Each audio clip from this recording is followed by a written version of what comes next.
Welcome back to Les Schwab Tire Center's Outdoor GPS. It's time for Owin's Field Report, sponsored by Les Schwab Tire Centers.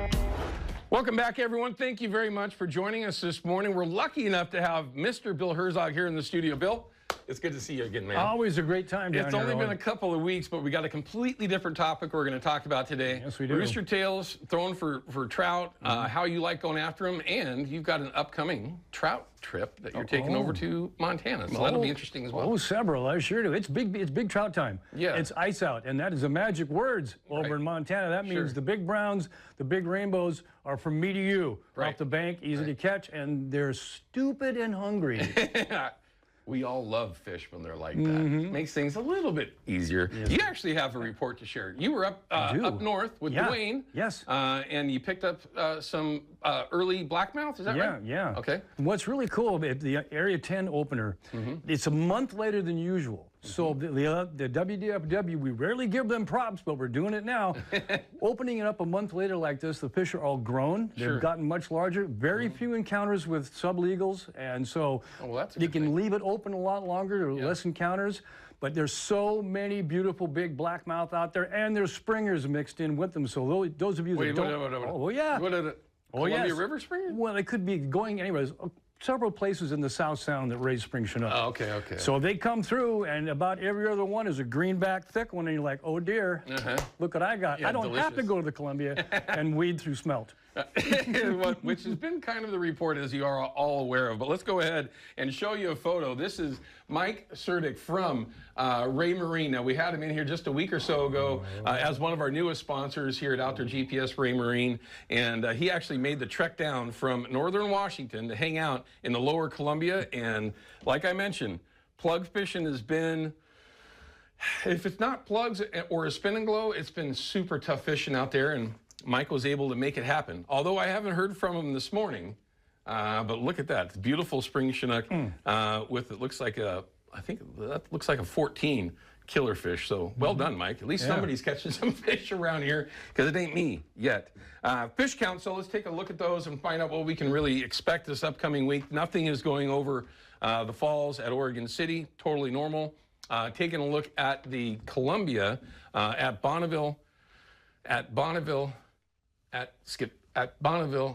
there it is. Another day where it was at 53 fish. So it's been very consistent, 50, 50, 50. Pretty much right on track. I did look at that 10-year average, and there's no, you really can't see a distinction between if it's behind or not. So I guess that's a good thing.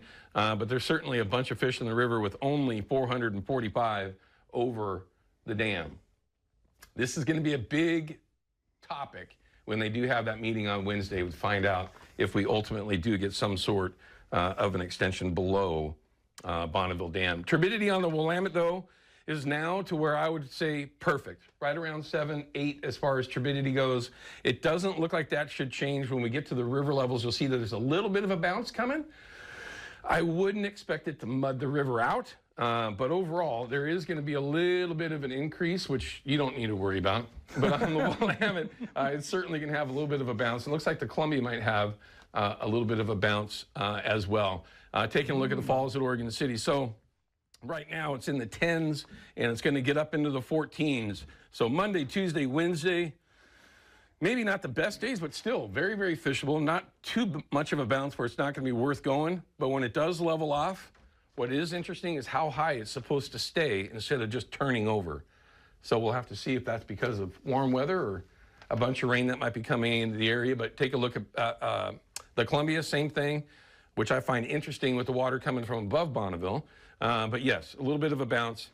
Of course, today being the closure, probably the best conditions all season has been yesterday and today. So we'll see if we can get some decent reports to share, hopefully, of an extension and maybe some success below Bonneville this upcoming weekend. But taking a look at the dam, not a whole lot going on there. It's just kind of holding steady. But in the end, it closes after today on the Columbia anyway. Most focus is going to be on the Columbia.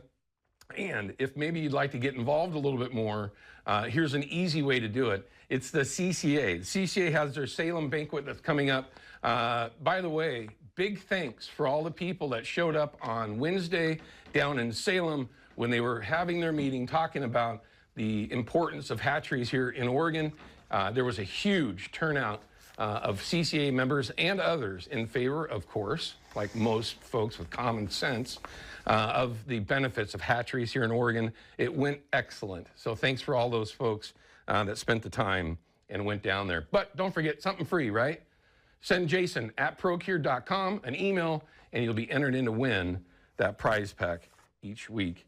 And of course, right now it's slanted towards Chinook. Now, you and I, yes, sir, we're going to cut to a break. When we come back, we're going to talk about the buy three, get one free deal from Yakima Bait and Fisherman's Marine, but we want to get to the meat of it and talk about how to utilize these rooster tails the best way. I have a few ways. I got some stuff. Have you ever fished them before? Okay. Have you played with them a little bit? Have you ever seen the double-bladed version? I have. Doesn't matter. I love this one. We'll be back in just a minute, everyone. Don't go anywhere. Outdoor GPS is brought to you by P-Line, because we fish, by Hawken Fishing, perfection in fishing gear, and by Haxton's Canvas and Upholstery, the trusted name of the Pacific Northwest.